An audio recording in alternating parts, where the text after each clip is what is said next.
Hi అండి, అందరికీ నమస్కారం. Welcome back to my channel. ఈ వీడియోలో సీనియర్ సిటిజన్లకు కేంద్ర ప్రభుత్వం కొత్త పథకం అండి. సో అర్హతలు ఏంటి, ప్రయోజనాలు ఏంటి అనే వివరాలు అయితే ఇప్పుడు తెలుసుకుందాము. వీడియోని ఎక్కడే స్కిప్ చేయకుండా ఎండ్ వరకు చూడండి, అప్పుడే పూర్తి ఇన్ఫర్మేషన్ అర్థమవుతుంది. వీడియోకి ఒక లైక్ కొట్టండి ఫ్రెండ్స్. వీడియోలోకి అయితే వెళ్ళిపోదాము ఫ్రెండ్స్. ఇక విషయానికి వచ్చినట్లయితే సీనియర్ సిటిజన్లకు కేంద్రం కొత్త పథకం అయితే తీసుకొని రావడం జరిగింది.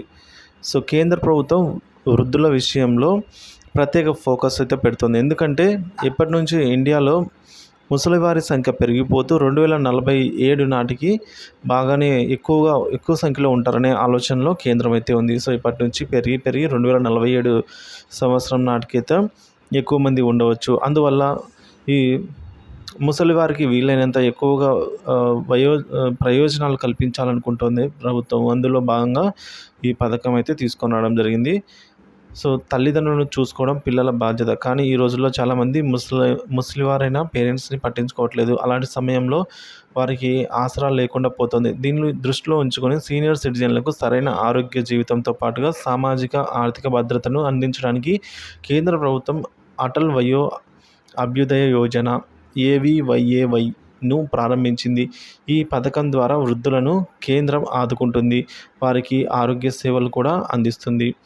దేశంలో 60 ఏళ్లు దాటిన వారి కోసం కేంద్ర ప్రభుత్వం అటల్ వయో అభ్యుదయ యోజనను ప్రారంభించింది. ఇది ప్రజా సంక్షేమ పథకం. దీని కింద సీనియర్ సిటిజన్లు ఆహారం, ఆరోగ్య సేవలు, వినోద సేవలు, సామాజిక సేవలు అందిస్తుంది. ఆర్థిక సాయం కూడా చేస్తుంది. కేంద్ర ఆర్థిక మంత్రి నిర్మలా సీతారామన్ జూలై 23, 2024 సో మంగళవారం రోజున సాధారణ బడ్జెట్ను సమర్పించారు. అందులో వృద్ధుల కోసం అటల్ వయో అభ్యుదయ యోజనకు 2,709 కోట్లు 279 కోట్లను మాత్రమే కేటాయించారు.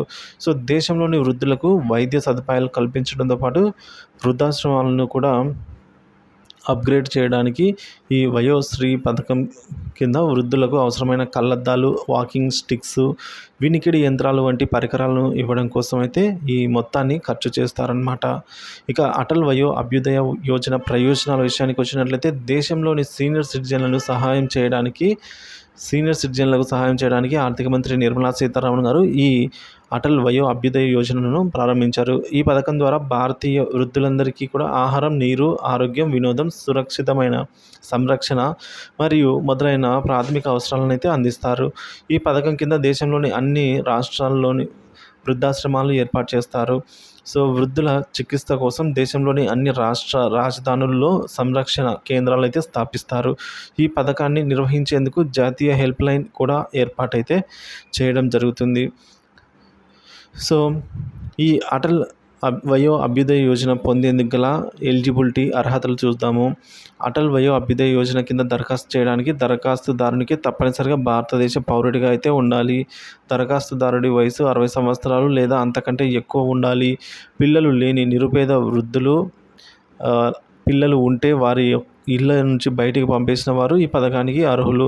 ఈ పథకం కింద సీనియర్ సిటిజన్లను వృద్ధ మహిళలకు ప్రాధాన్యత అయితే ఎక్కువగా ఉంటుంది.